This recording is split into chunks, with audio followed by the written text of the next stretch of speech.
Eu gostava de fazer uma pergunta sobre a questão da crítica à ontologia, portanto, relativamente à separação sujeito-objeto, dentro, fora, alma, corpo. Há uma coisa que me faz confusão, portanto, é que não deixa de se usar, portanto, os conceitos de sujeito e objeto. Quer dizer, essa crítica à ontologia, isto é uma pergunta, se calhar é circular, mas porquê é que se usa, usando o uso, em termos de Wittgensteiniano, não querendo ir para aí, não é? Porquê é que se usa, porquê ainda o conceito de sujeito e objeto, alma, corpo? Porquê quem? Quem usa? Eu acho que toda a gente usa. Pois. Eu acho que não uso. Acho que o Heidegger tentou não usar. O Derrida não usou. Agora, mais do que isso, não sei dizer. Justamente faz parte da nossa espontaneidade aprendida no liceu. Quer dizer, faz parte da matriz do Ocidente e acho que é muito difícil de fugir dela. Quer dizer, mas penso que foi o grande trabalho que o Husserl tentou, mas depois recuou. Do recuo do Husserl, o Heidegger deu a volta para o outro lado, para o mundo e para o ser, e o Derrida, não só através do Heidegger, mas do Saussure, do Freud, etc. Agora, não sei como é que eu posso dizer, é pensar que não há sujeitos. Nós estamos sempre no mundo e somos muitas coisas, não é? Também não há objetos, quer dizer, uma vez eu ia para uma aula, um fervedor de leite, era uma aula sobre o Husserl, e veio o fervedor de leite e pus, isto é o objeto da fenomenologia do Husserl. Porquê? Porque numa sala de aula, o fervedor de leite, toda a gente olha para ele, não é? Na cozinha ninguém dá para ele, só se dá quando é preciso aquecer leite, não é? De maneira que, se isola as coisas no seu contexto, os sujeitos e os objetos funcionam lindamente. Mas aqui... É este retorno. O que o Heidegger tentou fazer, não, o que o Heidegger fez, foi retornar àquém da definição. Não para pôr em questão a definição, mas para lhe ver os efeitos. Justamente o Heráclito e o Parménides são pensadores mediantes da definição, não é? Mas o Nietzsche tem a mesma raiva, se pode dizer, ao Sócrates, e à razão que resulta da definição. E eu acho que a definição foi um grande bem, sem ela não havia Europa, não havia Ocidente, não havia nada do que há. Mas trata-se de avaliar os seus efeitos. E na psicanálise também. Mas enfim, não estou psicanalista, não é? E era também uma pergunta, obrigado. Uma pergunta, André Barata, ainda talvez um pouco na mesma linha, fez uma distinção entre intimidade e interioridade a tal ponto. Sim. Em que, quer dizer, isso também suscitou-me uma certa curiosidade e digamos, incompreensão ou dúvidas. Qual é, no contexto da sua conferência, qual, digamos, a distinção entre intimidade e interioridade? Sim. Depois a questão do ego, etc. Transcendente e não transcendental. A maneira como o Sartre, o Fernando Bela estou a falar, não é, desta história do sujeito e do objeto. O Sartre mantém de algum modo a subjetividade, não é? Aliás, é um ponto onde, de algum modo, não. De algum modo, é um bordão da classe. É um bordão da classe. De todo modo, também quer dizer isso, não é? Mas o Sartre claramente mantém a ideia de subjetividade, não é? Só que uma subjetividade vazia. Portanto, há aqui depois esta nuance, faz alguma diferença também, que é, ele representa a consciência como o nada. Portanto, a maneira como interpreta a ideia de fenomenologia, de intencionalidade, perdão, é a consciência sempre consciência de algo que não é ela mesma. E, portanto, o único momento, o único quê de autoconsciência é o nada, é o não ser as coisas que vai sendo consciência. E é isto que tem. Mas, em todo o caso, está lá a posição do sujeito, claramente, uma posição muito cartesiana, claramente. E, portanto, aí o Sartre é o último dos filósofos modernos, nesse sentido, claro, não é? Cartesiano, não é? Agora, a questão da intimidade, como justamente não há nenhum conteúdo deste sujeito, há um sujeito, mas não tem nenhum conteúdo, portanto, qualquer conteúdo é sempre transcendente, qualquer conteúdo é sempre exterior. E, portanto, não há uma interioridade. É uma exterioridade sem interioridade. Um bocadinho paradoxal dizer isto, não é? Porque, em princípio, a exterioridade tem que haver uma interioridade. Mas há um pouco este paradoxo. Mais tarde, ele vai falar de uma coisa chamada circuito da ipseidade, no ser e nada. E o circuito de ipseidade, enfim, o circuito de ipseidade é um conjunto de estruturas, é o resultado de um conjunto de estruturas operativas. A consciência, neste movimento de presença a si, através da presença que tem para com o mundo, não é? Porque ela não se sustenta por si, é um não, eu não sou aquilo que vou ser de consciência, portanto eu tenho que ser de consciência de alguma coisa para poder ser este não, e ser este não, então sou. É um pouco esta a lógica. Neste jogo de presença a si, que nunca está fechado. É esta, digamos, este é o motor do pensamento de Sartre, como nunca está satisfeito, bem, ele prolonga-se e prolonga-se com um passado que ele tenta chamar facticidade e depois um ser dos possíveis no futuro.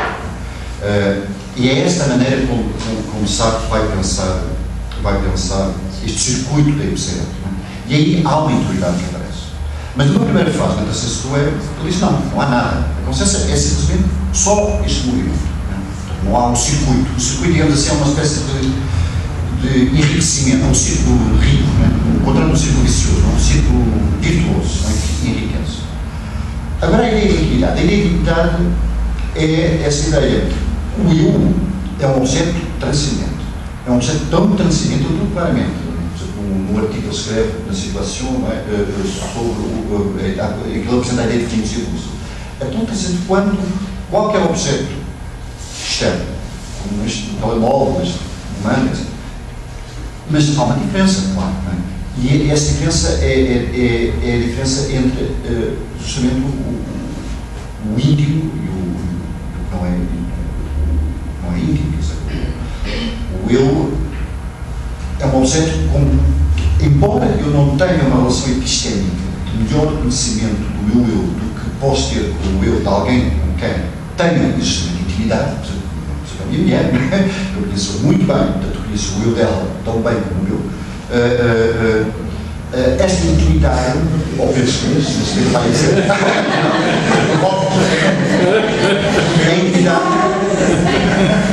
a intimidade é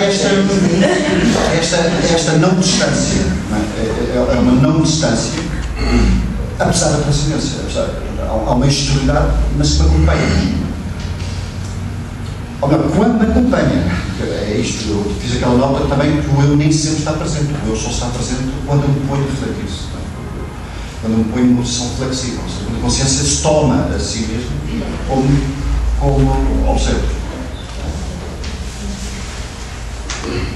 Mas o íntimo seria isto, não é? O eu é um objeto externo, transcendente, mas que permanece íntimo no sentido em que, quando aparece, não é? Enfim, de uma forma privilegiada, não é? De uma forma sem, não diria privilegiada, porque não tem privilégio nenhum, mas é uma forma sem distância. Eu queria dar a palavra ao Carlos Puxado, depois a Carlos Sousa Lima, e fecharíamos esta sessão que já vai ao momento do Carlos.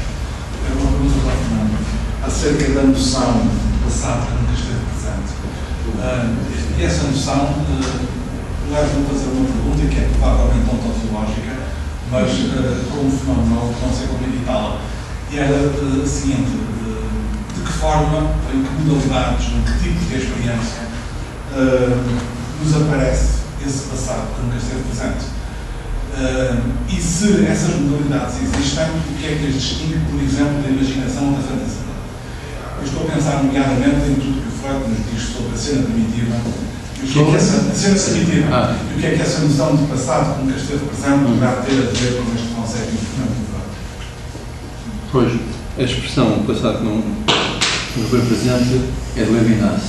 E no Levinas tem um sentido diferente daquilo que eu utilizei aqui. No Levinas tem o sentido da maneira como se pode entender a experiência da santidade, digamos assim, a obsessão pelo outro do santo, como vinda de onde ele não sabe onde vem. Portanto, vem de qualquer coisa do passado, mas um passado que nunca foi presente. O Derrida utiliza esta expressão noutros contextos. Eu é que tomo a responsabilidade de aplicar à psicanálise e, nomeadamente, na experiência do sonho que eu julgo que isso é mais claro. Quando eu, por exemplo, sucedeu-me, aliás, com muita frequência, tenho um sonho de que me falta fazer um exame do liceu e passo uma data de tempo preocupado com o exame que vou ter que fazer, é um passado que nunca foi presente, porque de facto já aconteceu há muitos anos, não é? Isto significa que foi possível a regressão, que é grande, possível, provavelmente, uma maneira de dizer a descoberta do Freud é justamente a maneira como o que nos vai sucedendo como acontecimentos fortes reformula o nosso passado e ele pode-se manifestar sem nunca ter estado presente. Nesse sentido, nunca foi, não é sei lá, a tal cena primitiva. Eu vi os meus pais a fazer amor e hoje penso que foi isso que eu vi, não é? Quer dizer, há muita coisa que a gente viu e que se lembra e que do passado pode ser presente, mas não é isso que se passa nos sonhos nem nesses fenómenos fundamentais. Muito rápido, aquilo que me pareceu em relação ao que o Fernando Belo falou da aprendizagem, do lado da tribo, do lado da adaptação, para mim não tem assim um grande interesse, mas tem, o que eu acho misterioso é a introjeção. A introjeção, o que é que nos faz introjetar o outro ou o objeto, isso liga-se um bocadinho à problemática do que é interior, do que é exterior, o que é que existe antes, o que é que existe depois, e liga isso à história muito interessante do tal formador da aula, uma criança de 4 anos, sobrinha de um colega meu, que entra na cozinha e encontrou lá um objeto que é suposto encontrar em cima da mesa, quer dizer, não estava na casa de banho, havia um grão de pão redondo e estava em cima da mesa da cozinha. E a criança de 4 anos entra, olha e diz maravilhada: mãe. Isso para mim é um processo muito mais rico de aprendizagem que tem a ver com uma introjeção. E o que é o quê? É muito interessante. Como é que esta criança olha para o pão e, claro que nós podemos escorrer, o sei, isto, aquilo, aquilo outro, mas a verdade é que ela diz espontaneamente, deslumbrada: mãe. Portanto, é uma história um pouco ligada a esta coisa da chaleira do Husserl, que é muito interessante. Eu devo dizer que o termo introjeção, pelo menos despeito, não sou capaz de pensar muito sobre ele. E sobre o que é que faz a criança também não vou explicar, não. Acho muito bonito, gosto muito de pau. Quer dizer, o que eu tentei dizer com a aprendizagem, e isso confesso é o meu fascínio de há muitos anos, mas que ainda hoje me fascina quando penso nisso, é esta coisa de, por exemplo, nós estamos a falar em português, não é? Mas o português não é a minha língua, é a língua de Portugal. Quer dizer, já existia antes de eu ter nascido e há de continuar depois de ir embora, não é? E tem as suas regras bem complicadas, algumas muito sutis. E todos nós a falamos. E falamos-la como a nossa língua.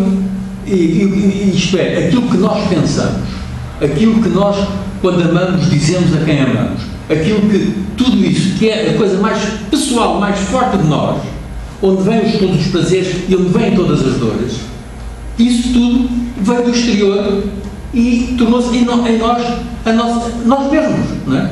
Eu isto acho uma coisa fascinante e inexplicável. Quer dizer, acho que justamente é o que desafia toda e qualquer explicação. Pronto. Acho uma coisa inacreditável, devo dizer. Nunca se encontra nos grandes filósofos uma reflexão sobre a aprendizagem. Deus queira que alguma vez me digam que há. Eu vi em tempos o Weber fazer uma referência no Aristóteles há um momento em que ele fala da aprendizagem. Mas de resto, dos filósofos que eu conheço, daqueles que eu li, não sei o que mais, a aprendizagem sabe a suar. Toda a gente sabe que é, mas ninguém.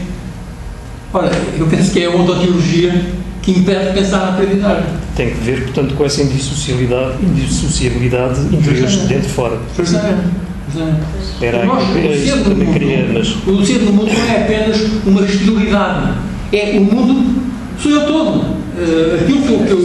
O que o mundo é, faz-me a mim também. Eu sou um ser do mundo porque sou feito pelo mundo. E ganho distância em relação a ele. É claro, não é?